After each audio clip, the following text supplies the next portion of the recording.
আম্মা যান, আপনি আমার ছোট ভাইটাকে মসজিদে যেতে বলুন না। মা ডাকলো, বেটা তুমি মসজিদে যাও। ইমামে গজ্জালি বলছে, মা ঠিক আছে আমি মসজিদে যাব। মসজিদে গেলেন, বড় ভাই নামাজ পড়াচ্ছে, তাকবীরে তাহরিমা বলে আল্লাহু আকবার বলে আল্লাহর রাস্তায় নামাজের জন্য তাকবীরে তাহরিমা বলে হাত বেঁধে নিলেন, নামাজের জন্য রুকু করলেন, নামাজের জন্য সিজদায় গেলেন। তাহজ্জুদে ইমামে গজ্জালি উনি সিজদা থেকে উঠে পালিয়ে গেলেন। নামাজ সমাপ্ত হওয়ার পর সালাম ফেরানোর পর দেখছে যে বড় ভাই দেখছে আমার ছোট ভাই তো নাই। ইমাম সাহেবকে এবার গ্রামের লোক ধরে বলছে, ইমাম সাহেব আপনি কেমন ভাই? আপনি আপনার ভাইকে আপনি শাসন করতে পারছেন না? ওনার প্রেস্টিজ লেগেছে, ওনার মান সম্মান আঘাত লেগেছে, ওনার ইজ্জতের ব্যথা লেগেছে। হযরত ইমামে গজ্জালি রাহমাতুল্লাহি আলাইহি বড় ভাই আম্মা জানকে বলে, আম্মা জান ব্যাপারটা কি? আমার ভাই নামাজ পড়তে পড়তে শিশু অবস্থায় পালিয়ে গেল। গ্রামের লোক বলছে, মুসল্লিরা বলছে ব্যাপারটা কি? ইমামে গজ্জালির মা উনি করলো কি? বেটাকে ঢুকে হালকা হালকা ভাবে মারতে লাগলো। হযরত ইমামে গজ্জালি আস্তে আস্তে কেঁদে কেঁদে বলছে, আম্মা জান আপনি আমাকে বললেন কেন? একবার জিজ্ঞাসা করলেন না? হঠাৎ আমি বড় ছেলের কথা শুনি, ছোট বাচ্চাকে মারছি, কেন মারছি এটা আমি জিজ্ঞাসা করি, এটা তো বল। আর এটা ঠিক আছে, বলো তো বাবু তুমি নামাজ পড়তে গিয়ে সিজদা থেকে পালালে কেন? তো বলছে, মা আমার বড় ভাই যখন তাকবীরে তাহরিমা বললেন আল্লাহর জন্য, আমি আল্লাহর জন্য তাকবীরে তাহরিমা বেরোছিলাম। রুকুতে গেল আল্লাহর জন্য আমি গিয়েছিলাম, সিজদাতে গেল আমি গিয়েছিলাম, কিন্তু বড় ভাই নামাজের সিজদার মধ্যে ওই তালাকের কথা ভাবছি যে তার স্বামী স্ত্রীর মধ্যে তালাক হয়, তার হাদিসে কোরআন থেকে তার মাসলা মাসাইল কি নারায়ে তাকবীর, আল্লাহু আকবার, আল্লাহু আকবার, জিন্দাবাদ জিন্দাবাদ জিন্দাবাদ, নারায়ে তাকবীর, নারায়ে রিসালাত। বিরাদর ইসলাম শুনুন, এবার হযরত ইমামে গজ্জালি বলেছেন, আম্মা জান আমি যখন সিজদায় গেলাম আল্লাহর জন্য, বড় ভাই যখন দুনিয়ার চিন্তা করলো তা আমি চলে এলাম। বেটা তুমি জানলে কিভাবে? এটাই তো কারিশমা, বলিদের কারিশমা এটাই। চোখ বন্ধ করলে বুঝতে পারে সামনে কি আছে, পিছনে কি আছে, কি হয়েছে আর কি হবে। বিরাদর ইসলাম, আল্লাহর ওয়ালি তো হুজুর বলতে পার যখন মক্কাতে পৌঁছালেন, বড় বড় মুফতিগণ প্রশ্ন করছেন, হুজুর এটা কি, ওটা কি, এটা কি, বলুন বলুন। হুজুর বলতে পার তখন ফোনে গিয়ে বলছে, শোনো আমি তোমাদেরকে একটি প্রশ্ন করি, তার উত্তর দাও। বলছে, হুজুর করুন করুন। তাহলে শোনো, আমার নবীর ইন্তেকালের পরে ওই যে গোসলের পানিটা কি করা হয়েছিল বলো।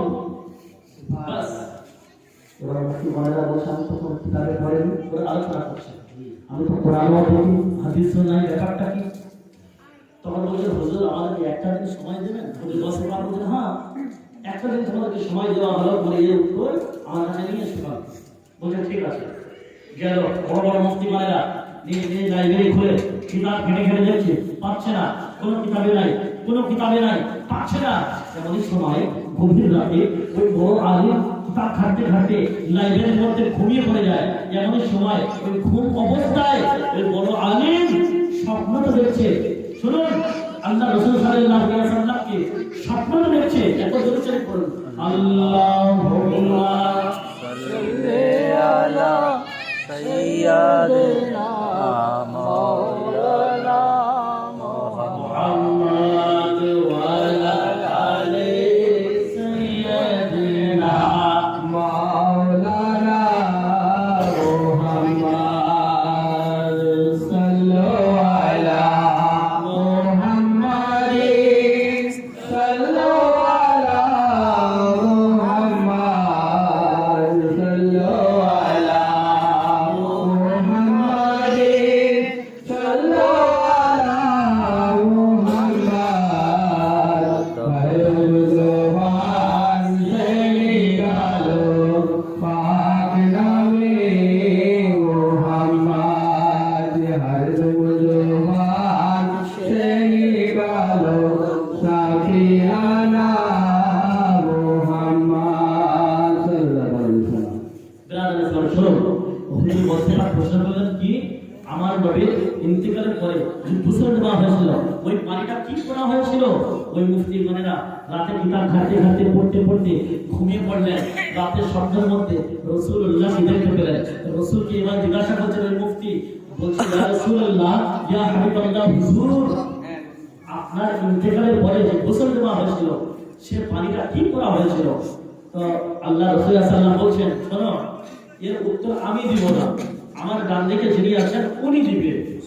এবার বেরাদার ইসলাম ওই বড় মুফতি স্বপ্নের মাধ্যমে জিজ্ঞাসা করছেন, ডান দিকে যিনি আছেন, বলছে হুজুর আপনি বলুন আমার নবীর ইন্তেকালের পরে যে গোসল দেওয়া হয়েছিল ও পানিটা কি করা হয়েছিল?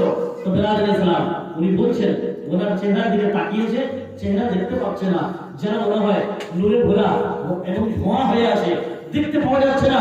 তো বলছে হুজুর আপনি বলুন।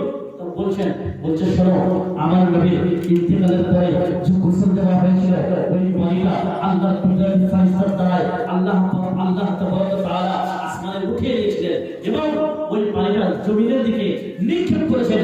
যে জায়গাতে কাতরা কাতরা ফোঁটা ফোঁটা জাররা জাররা পরিমাণ অল্প অল্প পরিমাণ যেখানে পড়েছে সেখানে আল্লাহ পবিত্র একটা করে ঘর বানিয়ে দিয়েছেন। সুবহানাল্লাহ। ইসলাম এবার উত্তর পাওয়ার পরে মুফতি সাহেব সকাল হলো, গসে পাকে বলছে, এই গস, আই শোনো, তোমার প্রশ্নের উত্তর আমি নিয়ে এসেছি। বলছে বলো।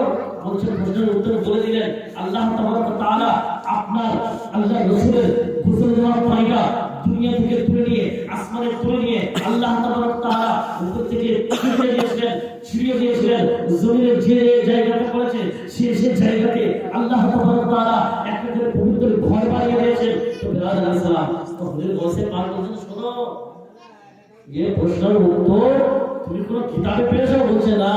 কোরআনে পেয়েছো? না। লাইব্রেরি কোনো কিতাবে? না। কোথায় পেলে? তার উত্তর আমি দিচ্ছি। বলছে তুমি স্বপ্নে রাসূলুল্লাহর হুজুর স্বপ্ন আমি দেখেছি, আপনি জানলেন কি করে?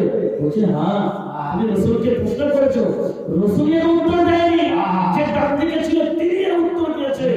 বলছে শোনো, যে ডান দিকে ছিল আপনি এত ভেদের কথা জানলেন কিভাবে? বলছে শোনো, যে ডান দিকে ছিল ও অন্য কেউ না, এ আব্দুল কাদের। সুবহানাল্লাহ।